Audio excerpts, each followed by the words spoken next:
സ്വർഗത്തിന്റെ ആരാധ്യനായിരിക്കുന്ന സർവശക്തനായിരിക്കുന്ന ദൈവം അതെല്ലാം ഉപേക്ഷിച്ച് ഈ ഭൂമിയിലേക്ക് വന്ന് ഇൻകാർണേറ്റ് ചെയ്തത് തന്നെ ഒരു ആർട്ടാണ്.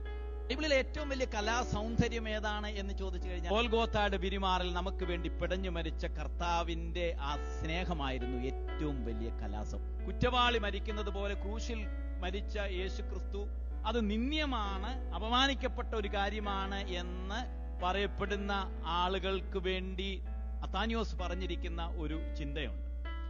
എതിരിൽ നിൽക്കുന്ന ശത്രുവിന്റെ അഭ്യാസമുറകൾ തന്നെ ഉപയോഗിച്ച് അവനെ എതിരിടുന്നവരാണ് ഏറ്റവും വലിയ വിജയാളി.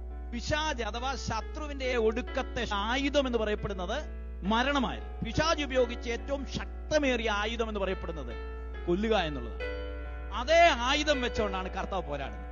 മരണത്തിന്റെ അധികാരിയായിരിക്കുന്ന പിശാചിനെ തന്റെ മരണത്താൽ അവനുപയോഗിച്ച ഏറ്റവും വലിയ അഭ്യാസമുറയിൽ തന്നെ ആ ശത്രുവിന്റെ അഭ്യാസത്തെ കർത്താവ് മരണത്താൽ അതിജീവിച്ചിട്ട് ഉയർത്തെഴുന്നേറ്റു.